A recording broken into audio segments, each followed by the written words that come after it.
अध्याय 13। मैथ्यू दोपहर के भोजन के बाद मुझे लेने आया। सीडेन एंड में मानव पाठकों के बीच एकमात्र प्राणी।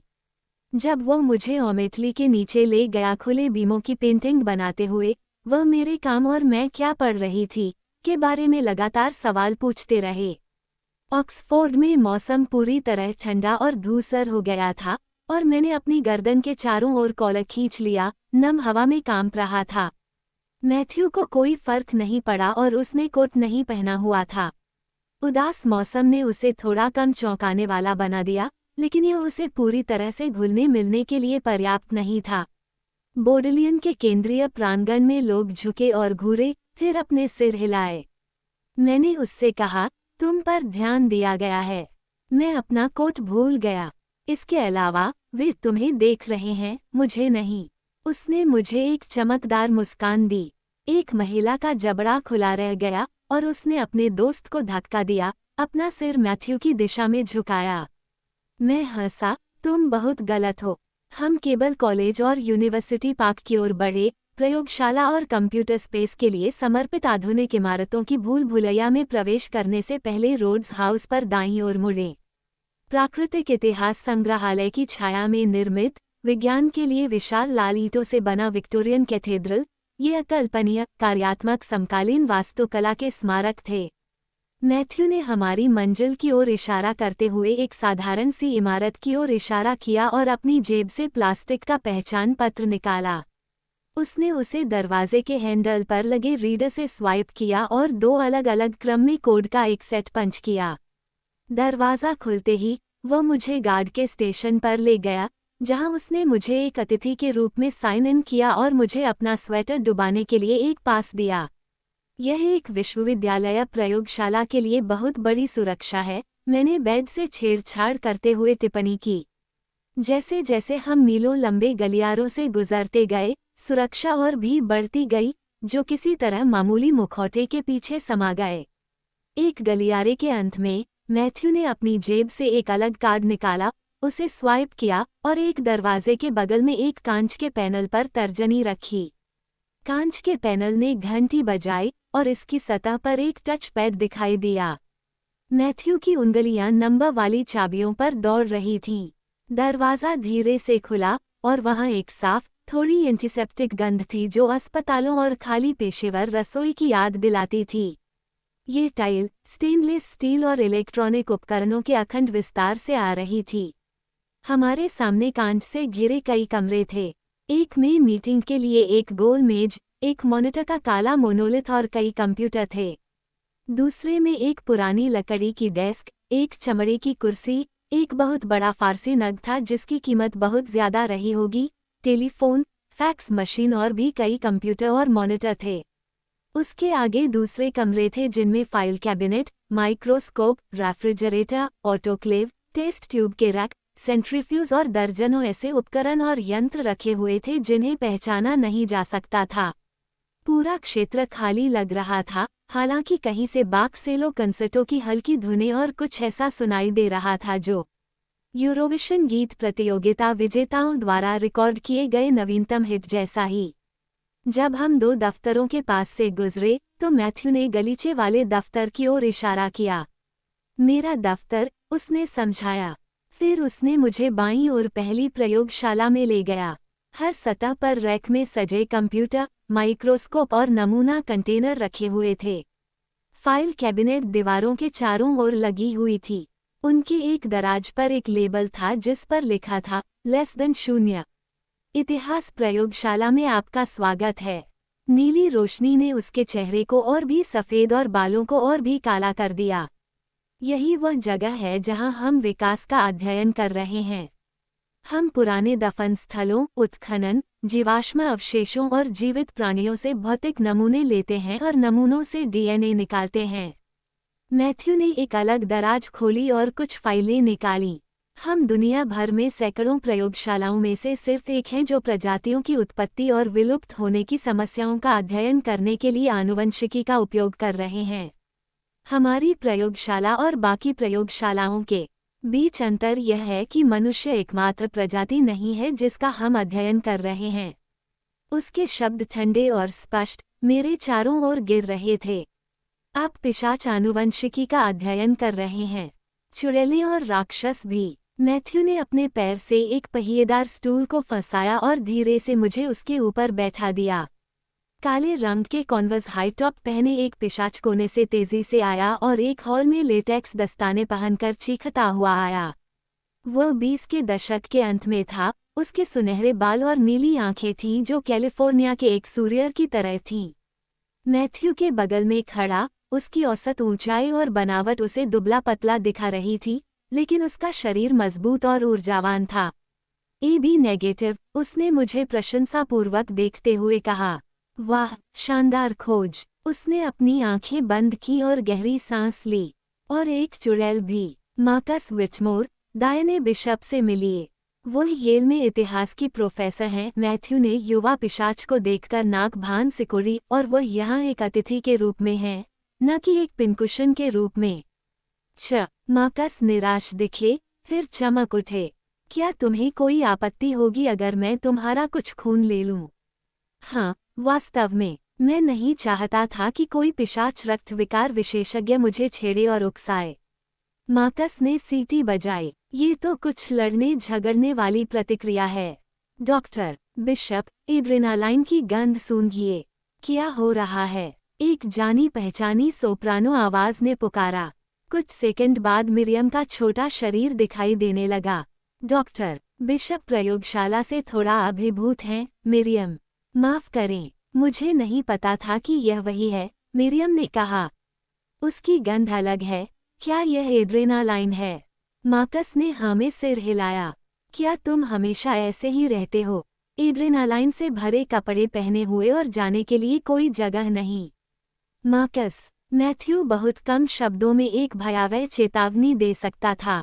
जब मैं 7 साल की थी, तब से मैंने उसकी चौंका देने वाली नीली आंखों से मिलते हुए कहा। मार्कस ने फिर सीटी बजाई। इससे बहुत कुछ समझ में आ गया। कोई भी पिशाच इस पर अपनी पीठ नहीं फेर सकता। मार्कस मेरी शारीरिक विशेषताओं का उल्लेख नहीं कर रहा था, भले ही उसने मेरी ओर इशारा किया हो। आप किस बारे में बात कर रहे हैं?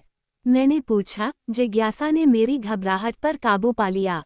मैथ्यू ने अपने मंदिरों के बाल खींचे और मार्कस को ऐसी घूर कर देखा कि दूध जम जाएगा। युवा पिशाच उदास होकर देखने लगा और अपनी अंगुलियों को चटकाने लगा।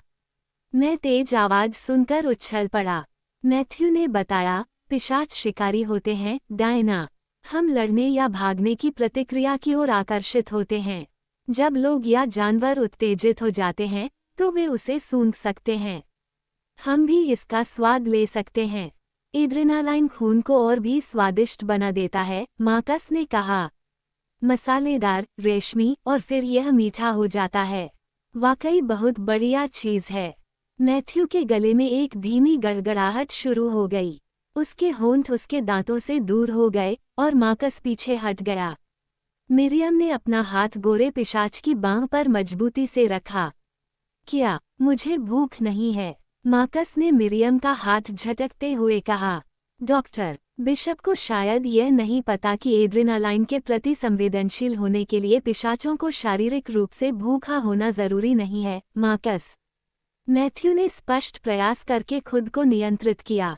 पिशाचों को हमेशा भोजन की जरूरत नहीं होती, लेकिन हम हमेशा शिकार और शिकारियों के प्रति शिकार की एड्रेनालाइन प्रतिक्रिया की लालसा रखते हैं।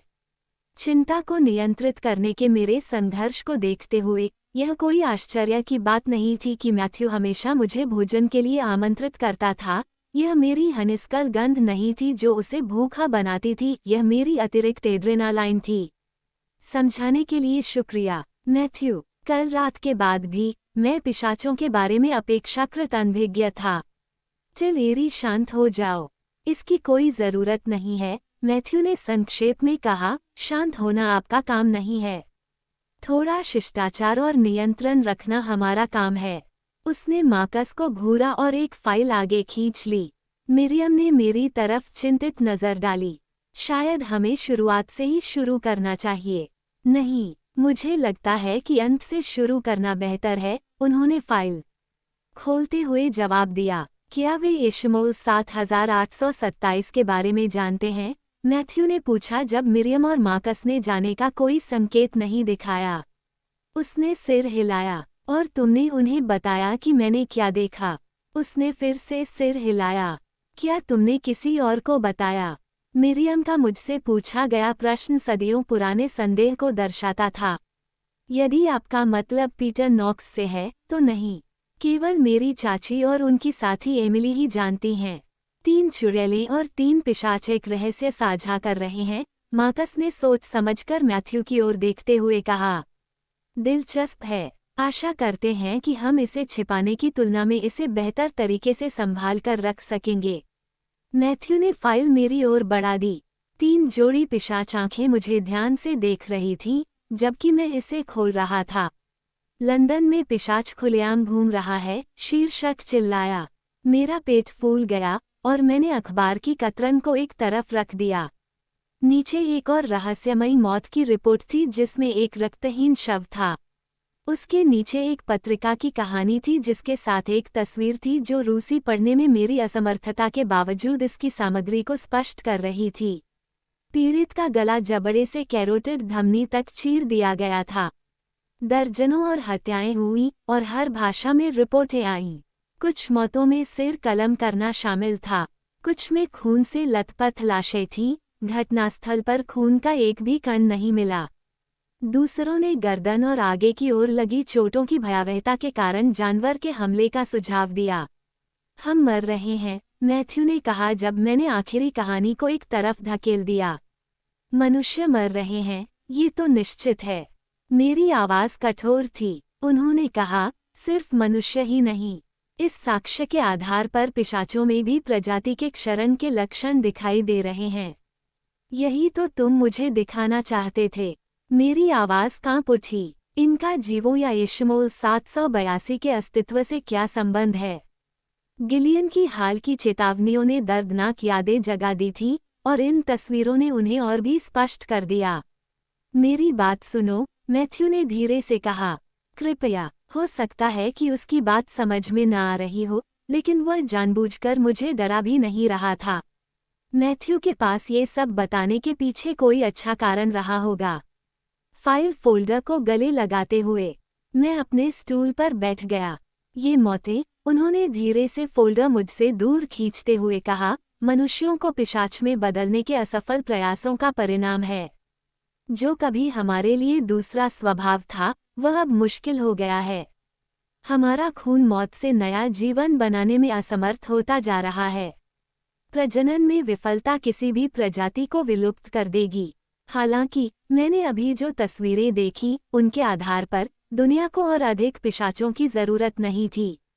मैथ्यू ने आगे कहा, मेरे जैसे बड़े पिशाचों के लिए यह आसान है, जो बचपन में मुख्य रूप से मानव रक्त पीते थे। हालांकि जैसे जैसे पिशाच की उम्र बढ़ती है, हमें भी पिशाच बनाने की मजबूरी कम महसूस होती है। हालांकि युवा पिशाचों की कहानी अलग है। वे अपने नए जीवन के अकेलेपन को दूर करने के लिए परिवार शुरू करना चाहते हैं। जब उन्हें कोई ऐसा इंसान मिलता है जिसके साथ वे संभोग करना चाहते हैं या बच्चे पैदा करने की कोशिश करते हैं, तो कुछ को पता चलता है कि उनका खून इतना शक्तिशाली नहीं है। तुमने कहा था कि हम सब विलुप्त हो जाएंगे, मैंने उसे बार बार याद दिलाया। मेरा गुस्सा अभी भी उबल रहा था। आधुनिक चुड़ैलें अपने पूर्वजों जितनी शक्तिशाली नहीं हैं। मिरियम की आवाज़ में सच्चाई थी। और आप पहले की तरह इतने बच्चे पैदा नहीं करते। ये सबूत नहीं लगता, यह एक व्यक्तिपरक आकलन लगता है। मैंने कहा, तुम सबूत देखना चाहते हो? मिरियम ने 2 और फाइल फोकिया उठाए और उन्हें चमकती सतह पर फेंक दिया ताकि वे मेरी बाहों में फिसल जाएं।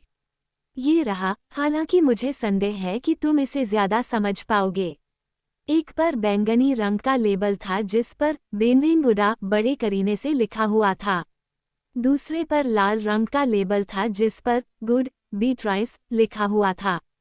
फोल्डरों में सिर्फ ग्राफ थे जो सबसे ऊपर थे और चमकीले रंग के थे। नीचे और ग्राफ सफ़ेद कागज पर काले और भूरे रंग की पट्टियां दिखाते थे। यह उचित नहीं है, मार्कस ने विरोध किया। कोई भी इतिहासकार इन्हें नहीं पढ़ सकता। ये डीएनए अनुक्रम हैं, मैंने काले और सफ़ेद चित्रों की ओर इशारा करते हुए कहा। लेकिन रंगीन ग्राफ क्या है? मैथ्यू ने अपनी कहानी मेरे बगल की मेज पर टिका दी। वे आनुवंशिक परीक्षण के परिणाम भी हैं, उन्होंने हूप से ढके पृष्ठ को पास लाते हुए कहा। ये हमें बेनवेंगुडा नामक एक वर्णन के माइटोकॉन्ड्रियल डीएनए के बारे में बताते हैं, जो उसे अपनी माँ की माँ और उससे पहले की हर महिला पूर्वज से विरासत में मिला था। वे हमें उसकी मातृवंश की कहानी बताते हैं। उसके पिता की आनुवंशिक विरासत के बारे में क्या? मैथ्यू ने काले और सफ़ेद डीएनए के नतीजे उठाए। बेनवेंगुडा के मानव पिता यहाँ हैं, उसके परमाणु डीएनए में उसकी माँ के साथ उसका जीनोम है, जो एक चुड़ैल थी, वो बहुरंगी हुप्स पर लौट आया। लेकिन कोशिका के नाभिक के बाहर माइटोकॉन्ड्रियल डीएनए केवल उसकी मातृ वंशावली को रिकॉर्ड करता है। आप उसके जीनोम और माइटोकॉन्ड्रियल डीएनए दोनों का अध्ययन क्यों कर रहे हैं? मैंने जीनोम के बारे में सुना था, लेकिन माइटोकॉन्ड्रियल डीएनए मेरे लिए नया विषय था।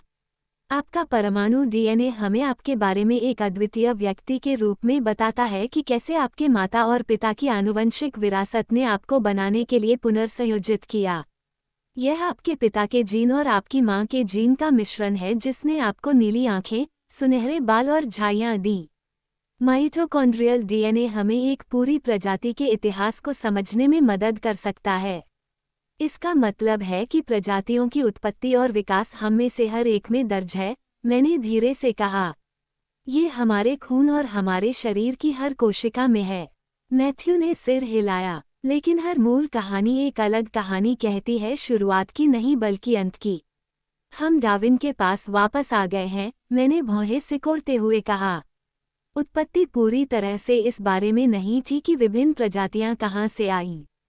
ये प्राकृतिक चयन और प्रजातियों के विलुप्त होने के बारे में भी था।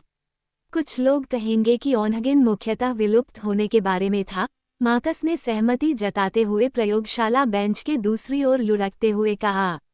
बेनवेंगुडा के शानदार हुप्स को देखा। वह कौन थी? एक बहुत शक्तिशाली चुड़ैल, मिरियम ने कहा, जो 7वीं शताब्दी में ब्रिटनी में रहती थी। वो उस युग में एक चमत्कार थी जिसने कई चमत्कार पैदा किए। बीट्राइस गुड उसके अंतिम ज्ञात प्रत्यक्ष वंशजों में से एक है। क्या बीट्राइस गुड का परिवार सलेम से आया था? मैंने उसके फोल्डर को छूते हुए फुसफुसाया। गुड्स वहाँ बिशप और प्रॉक्टर के साथ रहते थे।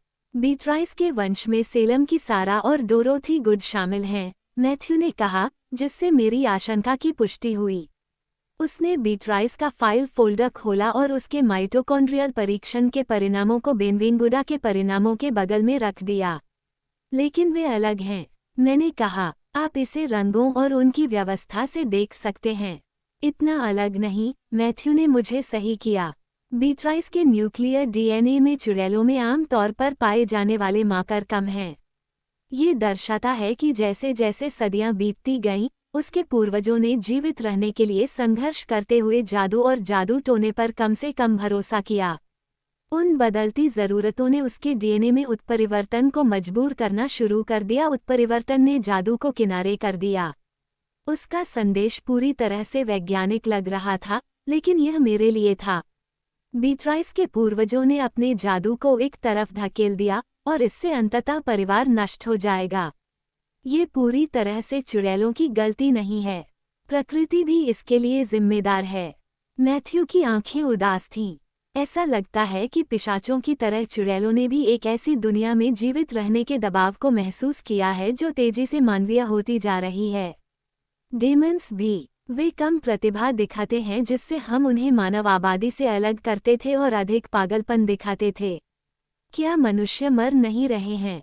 लास्केड ने पूछा। हाँ और नहीं, मैथ्यू ने कहा। हमें लगता है कि मनुष्य अब तक अनुकूलन में बेहतर साबित हुए हैं। उनकी प्रतिरक्षा प्रणाली अधिक प्रतिक्रियाशील है और उनमें पिशाचों या विल्चों की तुलना में प्रजनन करने की अधिक प्रबल इच्छा है। एक समय था जब दुनिया मनुष्यों और जीवों के बीच अधिक समान रूप से विभाजित थी। अब मनुष्य बहुसंख्यक हैं और जीव दुनिया की आबादी का केवल 10% हिस्सा बनाते हैं। जब दुनिया में इंसानों जितने जीव थे, तब दुनिया अलग थी। मिरियम को इस बात का अफसोस था कि जेनेटिक डेक अब हमारे पक्ष में नहीं है। लेकिन उनकी संवेदनशील प्रतिरक्षा प्रणाली अंततः मनुष्यों को ही मार डालेगी। हम प्राणी मनुष्य से कितने भिन्न हैं? काफी हद तक, कम से कम आनुवंशिक स्तर पर। हम समान दिखते हैं, लेकिन सतह के नीचे हमारा गुणसूत्र या स्वरूप अलग है। मैथ्यू ने बीट्राइस गुड के फोल्डर के बाहर एक आरेख बनाया। मनुष्यों के प्रत्येक कोशिका नाभिक में 23 गुणसूत्र जोड़े होते हैं, जिनमें से प्रत्येक लंबे कोड अनुक्रमों में व्यवस्थित होते हैं। पिशाचों और चुड़ैलों में 24 गुणसूत्र जोड़े होते हैं। मनुष्यों, पिनोट नॉयर अंगूरों या सुअरों से भी अधिक। मार्कस ने आंख मारी। डेमन के बारे में क्या? उनमें मानवों के समान ही गुणसूत्र युग्मों की संख्या होती है, लेकिन उनमें एक अतिरिक्त गुणसूत्र भी होता है। जहां तक हम जानते हैं, यह उनका अतिरिक्त गुणसूत्र ही है जो उन्हें राक्षसी बनाता है, मैथ्यू ने उत्तर दिया, और अस्थिरता के प्रति प्रवण बनाता है। जब मैं उसका पेंसिल स्केच पढ़ रहा था, तो बाल का एक टुकड़ा मेरी आंखों में गिर गया। मैंने अधीरता से उसे धकेला। अतिरिक्त गुणसूत्रों में क्या है? अब मैथ्यू के साथ बने रहना उतना ही मुश्किल था जितना कॉलेज बायोलॉजी पास करना था। मैथ्यू ने कहा, आनुवांशिक पदार्थ जो हमें मनुष्यों से अलग करता है, साथ ही वह पदार्थ जो कोशिका के कार्य को नियंत्रित करता है या जिसे वैज्ञानिक जंक डीएनए कहते हैं। हालांकि मैं कबाड़ नहीं हूँ, मार्कस ने कहा। ये सारा आनुवंशिक पदार्थ पिछले चयन से बचा हुआ है, या यह अगले विकासवादी परिवर्तन में इस्तेमाल होने का इंतजार कर रहा है। हम अभी तक ये नहीं जानते कि इसका उद्देश्य क्या है। एक मिनट रुको, मैंने बीच में कहा। चुड़ैलें और दानव पैदा होते हैं। मैं एक अतिरिक्त जोड़ी गुणसूत्रों के साथ पैदा हुआ था, और तुम्हारा दोस्त हैमिश एक अतिरिक्त गुणसूत्र के साथ पैदा हुआ था। लेकिन पिशाच पैदा नहीं होते, तुम मानव डीएनए से बने हो। तुम एक अतिरिक्त गुणसूत्र जोड़ी कहाँ से प्राप्त करते हो? जब कोई इंसान पिशाच में बदल जाता है, तो सबसे पहले उसे बनाने वाला उसका सारा खून निकाल देता है, जिससे उसके अंग काम करना बंद कर देते हैं। मृत्यु होने से पहले उसे बनाने वाला अपना खून पुनर्जन्म लेने वाले को दे देता है, मैथ्यू ने जवाब दिया। जहां तक हम जानते हैं, पिशाच के खून के प्रवाह से शरीर की हर कोशिका में स्वतः आनुवंशिक उत्परिवर्तन होता है। मैथ्यू ने कल रात रेबॉम शब्द का प्रयोग किया था, लेकिन मैंने इससे पहले पिशाचों के संबंध में मेकर शब्द कभी नहीं सुना था। मिरियम ने कहा, निर्माता का खून रिबॉम की प्रणाली में भर जाता है और अपने साथ नई आनुवंशिक जानकारी ले जाता है। मानव के साथ भी कुछ ऐसा ही होता है। रक्त आधान। लेकिन एक पिशाच का खून डीएनए में सैकड़ों संशोधनों का कारण बनता है। मैथ्यू ने बताया, हमने इस तरह के विस्फोटक बदलाव के सबूत के लिए जीनोम में खोज शुरू की। हमने पाया कि उत्परिवर्तन से यह साबित होता है कि सभी नए पिशाच अपने निर्माताओं के रक्त को अवशोषित करने के बाद जीवित रहने के लिए एक सहज अनुकूलन से गुजरे। यही वह चीज है जो एक अतिरिक्त गुणसूत्र जोड़ी के विकास को प्रेरित करती है। एक जेनेटिक बिग बैंग। आप एक मरते हुए तारे से निकली आकाशगंगा की तरह हैं। कुछ ही क्षणों में आपके जीन आपको किसी और चीज में बदल देते हैं, कुछ अमानवीय। मैंने मैथ्यू को आश्चर्य से देखा। क्या तुम ठीक हो? उसने पूछा। हम आराम कर सकते हैं। क्या मुझे थोड़ा पानी मिल सकेगा? मैं इसे ले आऊंगा। मार्कस अपने स्टूल से उछलकर खड़ा हो गया। नमूना फ्रिज में कुछ है। मनुष्यों ने पहला संकेत दिया कि बैक्टीरिया और अन्य प्रकार के आनुवंशिक बमबारी से तीव्र सेलुलर तनाव प्राकृतिक चयन के धीमे परिवर्तनों के बजाय त्वरित उत्परिवर्तन को ट्रिगर कर सकता है। मिरियम ने फाइल दराज से एक फोल्डर निकाला।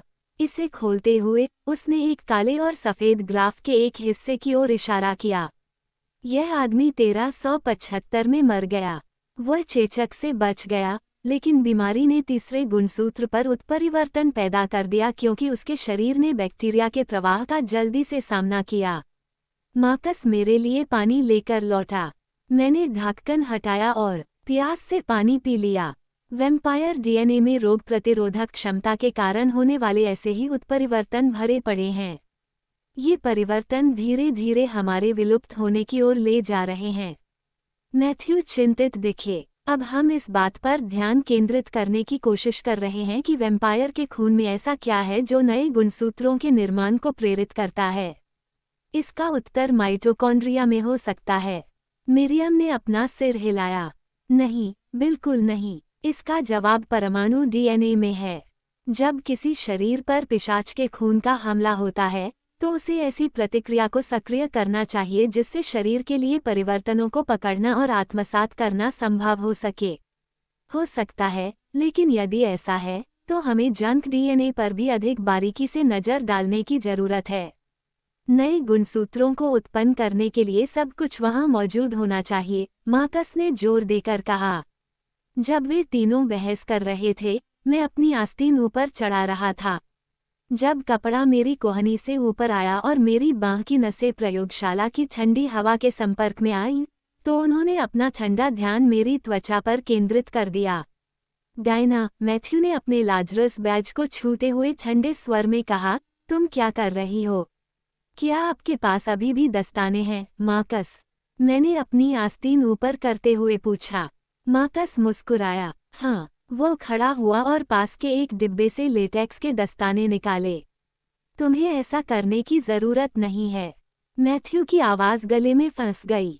मुझे पता है, मैं चाहता हूँ। प्रयोगशाला की रोशनी में मेरी नसें और भी नीली दिख रही थीं। अच्छी नसें, मिरियम ने स्वीकृति की मुद्रा में सिर हिलाते हुए कहा, जिससे मेरे बगल में खड़े लंबे पिशाच के मुंह से एक गुनगुनाती हुई आवाज निकली। यदि ये तुम्हारे लिए समस्या बनने वाली है, मैथ्यू, तो बाहर प्रतीक्षा करो, मैंने शांति से कहा। ऐसा करने से पहले, मैं चाहता हूँ कि तुम इस बारे में सोचो। मैथ्यू ने कहा, मेरे ऊपर झुकते हुए जैसे उसने बोडलियन में पीटर नॉक्स के आने पर किया था। हमारे पास यह अनुमान लगाने का कोई तरीका नहीं है कि परीक्षण क्या प्रकट करेंगे। ये तुम्हारा पूरा जीवन है, और तुम्हारे परिवार का इतिहास, सब कुछ काले और सफ़ेद रंग में लिखा हुआ है। क्या तुम पूरी तरह से सुनिश्चित हो कि तुम इसकी जांच करवाना चाहते हो? क्या मतलब है तुम्हारा, मेरी पूरी जिंदगी? उसकी घूरने की तीव्रता ने मुझे बेचैन कर दिया। ये परीक्षण हमें आपकी आंखों और बालों के रंग के अलावा और भी बहुत कुछ बताते हैं। वे ये संकेत देंगे कि आपके माता पिता ने आपको और क्या क्या गुण दिए हैं। आपकी सभी महिला पूर्वजों के गुणों का तो जिक्र ही नहीं।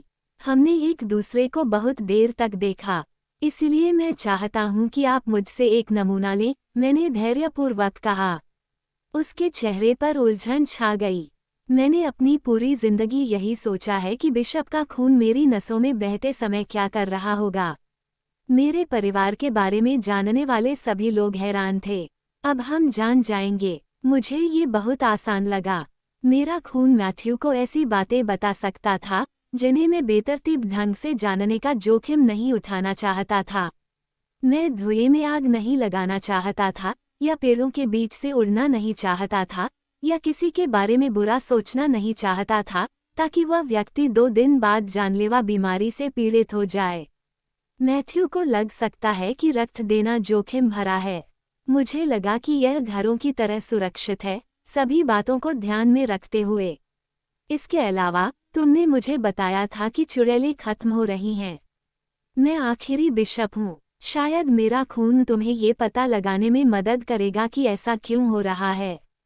हम पिशाच और चुड़ैल एक दूसरे को घूरते रहे, जबकि मिरियम और मार्कस धैर्यपूर्वक प्रतीक्षा कर रहे थे। अंत में मैथ्यू ने झुंझलाहट भरी आवाज निकाली। मेरे लिए एक नमूना किट लाओ, उसने मार्कस से कहा। मैं ये कर सकता हूँ, मार्कस ने रक्षात्मक ढंग से कहा, अपने लेटेक्स दस्ताने की कलाई को झटका देते हुए। मिरियम ने उसे रोकने की कोशिश की, लेकिन मार्कस शीशियों और नुकीली चीजों का डिब्बा लेकर मेरे पास आता रहा। मार्कस, मिरियम ने चेतावनी दी। मैथ्यू ने मार्कस से उपकरण छीन लिया और युवा पिशाच को चौंका देने वाली घातक नज़र से रोक दिया। मुझे माफ करना, मार्कस, लेकिन अगर कोई है, डायना का खून लेने जा रहा हूँ, यह मैं ही हूँ। अपनी ठंडी उंगलियों में मेरी कलाई पकड़कर उसने मेरी बांह को कुछ बार ऊपर नीचे मोड़ा और फिर उसे पूरी तरह फैलाकर मेरे हाथ को स्टेनलेस सतह पर आराम से टिका दिया। एक पिशाच द्वारा आपकी नस में सुई चुभाना निश्चित रूप से डरावना था। मैथ्यू ने मेरी कोहनी के ऊपर रबर की ट्यूबिंग का एक टुकड़ा बांध दिया। मुट्ठी बांधो, उसने धीरे से कहा, अपने दस्ताने पहने और खोखली सुई और पहली शीशी तैयार की। मैंने वैसा ही किया जैसा उसने कहा था, अपने हाथ को कसते हुए और नसों को उभारते हुए देखते हुए। मैथ्यू ने हमेशा की तरह ये घोषणा करने की जहमत नहीं उठाई कि मुझे चुभन या डंक महसूस होगा। वह बिना किसी औपचारिकता के नीचे झुका और तेज धातु का उपकरण मेरी बांह में सरका दिया। बहुत बढ़िया किया। मैंने अपनी मुट्ठी ढीली कर दी ताकि खून का बहाव सुचारू रूप से हो सके।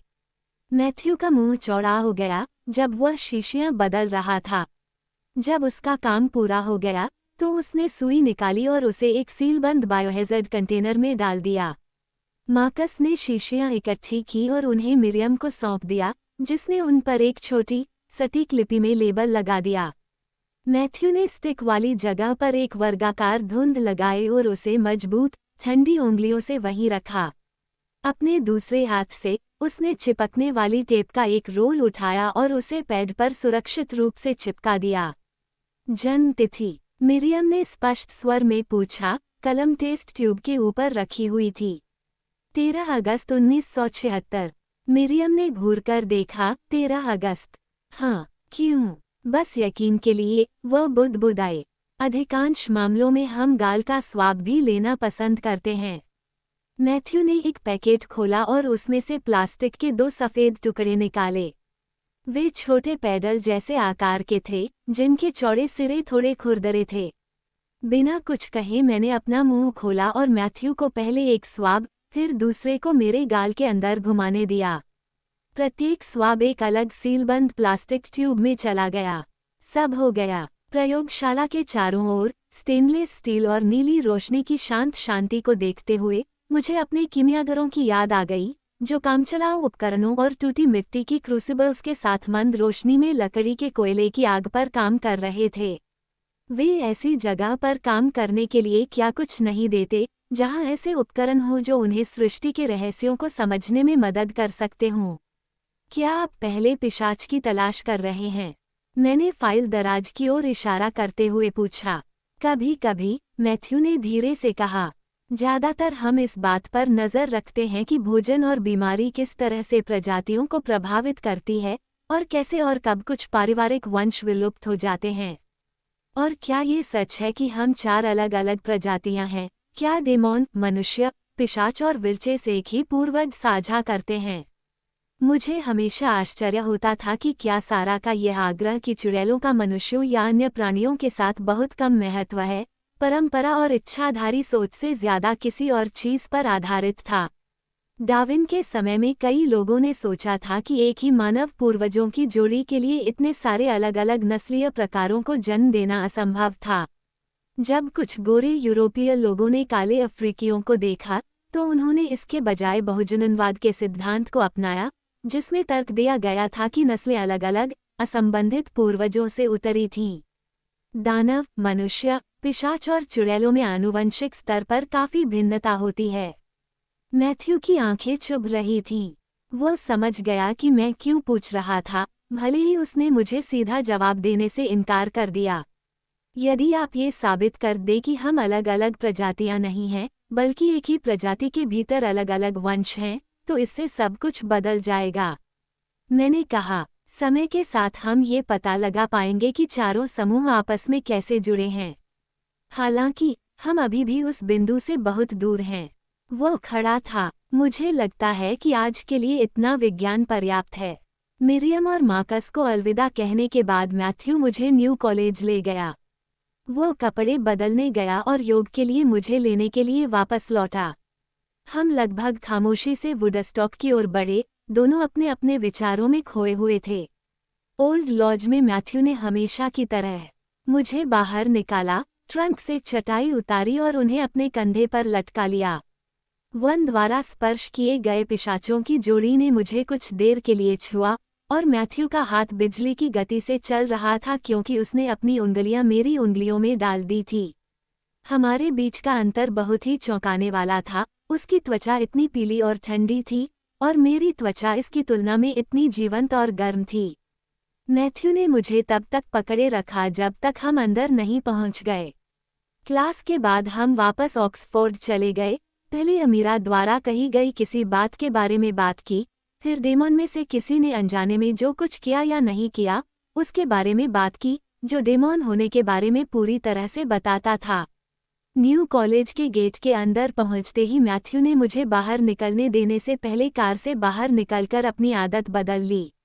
जब पिशाच लॉज के कांच के विभाजन पर गया तो फ्रेड ने अपने सुरक्षा मॉनिटर से ऊपर देखा। दरबान ने उसे खोल दिया। हाँ, मैं डॉक्टर बिशप को उनके कमरे तक छोड़ना चाहता हूँ। क्या ये ठीक रहेगा कि मैं कार और चाबियां यहीं छोड़ दूं, ताकि अगर आपको इसे बदलना पड़े तो आप तैयार रहें? फ्रेड ने जॉन रेडिक्लिफ के टैग पर नज़र डाली और सिर हिलाया। मैथ्यू ने चाबियां खिड़की से बाहर फेंक दी।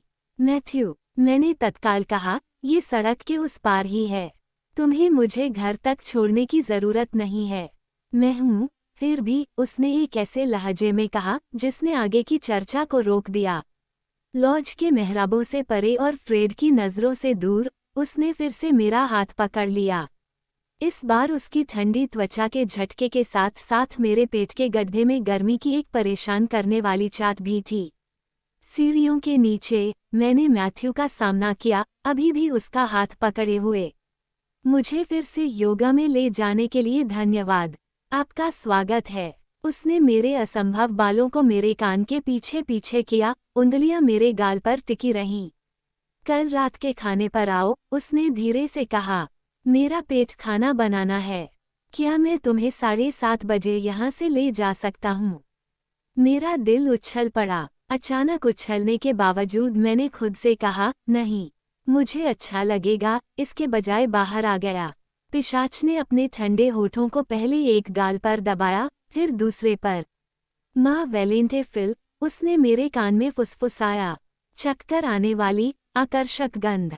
उसने मेरी नाक भर दी। ऊपर, किसी ने दरवाजे की कुंडी कस दी थी, और ताले में चाबी घुमाना मुश्किल था। उत्तर देने वाली मशीन पर चमकती रोशनी ने मेरा स्वागत किया। ये दर्शाता है कि सारा का एक और संदेश था। मैं खिड़की के पास गया और नीचे देखा, केवल मैथ्यू को ऊपर देखते हुए देखा। मैंने हाथ हिलाया। वह मुस्कुराया, अपने हाथों को अपनी जेबों में डाला और लॉज में वापस चला गया। रात के अंधेरे में फिसल गया जैसे कि यह उसका अपना था।